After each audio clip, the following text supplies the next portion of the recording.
Hi, I'm Nick, and today I want to give you 6 Google Docs and Zoom tips for online tutoring. Enable the chat option. As you might have already noticed, Zoom does not enable chat by default. So if I start a session by host and we go into it, you can see there's no chat option at the bottom. Now there is an easy and quick way to fix this. To fix this issue, you'll want to go on the Zoom website and you'll log in, click on your account, go to settings on the left hand side of the screen, and find the buttons that say chat and private chat. These can be turned on and off depending on your preference. I would argue most times you'll want them on though. We can end this session. Once we start it again, there is the chat option at the bottom, and that will open the window. Use the virtual whiteboard. To enable the whiteboard, you'll want to go to your account once again. You'll go to settings again at the left-hand corner of the screen. And you will go all the way down until you reach the sharing section right here. And you will find the whiteboard option, which you can enable with this button. Now that it is enabled, we can start a session.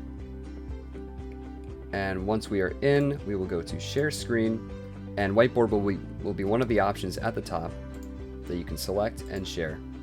And here you have a huge board that you can work with. This tool is great if you want some sort of way to make lists or diagrams or connect an idea visually for a writer to understand. Enable screen share for writers. So enabling screen share is pretty easy. You'll want to go to your session, start it as host, go down to share screen and click the little arrow next to it. Click on advanced sharing options and you can switch it to all participants who are able to share. And you can also switch it to multiple participants, which means multiple people can share at the same time. Add comments in specific areas. So comments in Google Docs allows you to highlight specific areas and pinpoint them in terms of what you want to discuss. And you can leave comments for those areas for later revision. So one example here is we can select this sentence, and when we right click it, you will see an option that says comment. You click comment, and you can type anything here, any comment or observation that you make. And it also works with images.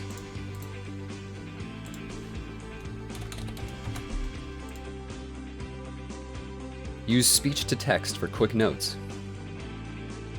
So voice typing can make things a little easier and quicker on you as a tutor when you want to make comments quickly and jot down notes for somebody in a lesser amount of time. So what you'll want to do is go to Tools up above, and you will click Voice Typing. And now we have the microphone option to the left.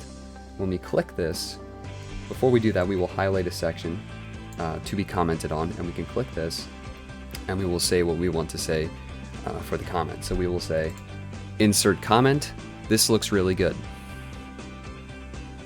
And now we have a comment. The voice typing option has a lot of different commands you can use. You can add and edit tables using all of these commands to the right side of the screen. You can format your document by applying bold or making something a title or adding subscripts or superscripts. You can select certain text. It's a great tool for avoiding typing fatigue and allowing your vocals to do a little more of the work. Use the dictionary. So Google Docs has a built-in option called Dictionary, which allows you to select any word on a document and pull up all sorts of definitions for it. So for example, we can select research.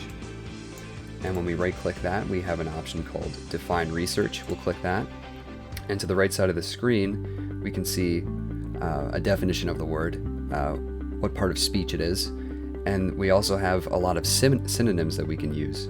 This is useful if you want a way to quickly check the connotation of a word, or what it means. If a word seems out of place, you can define it quickly in Google's infrastructure, and you can see if it actually fits in the context of the writer's work. Hopefully you will find at least one of these tips useful in your asynchronous and synchronous online sessions. And thank you for watching.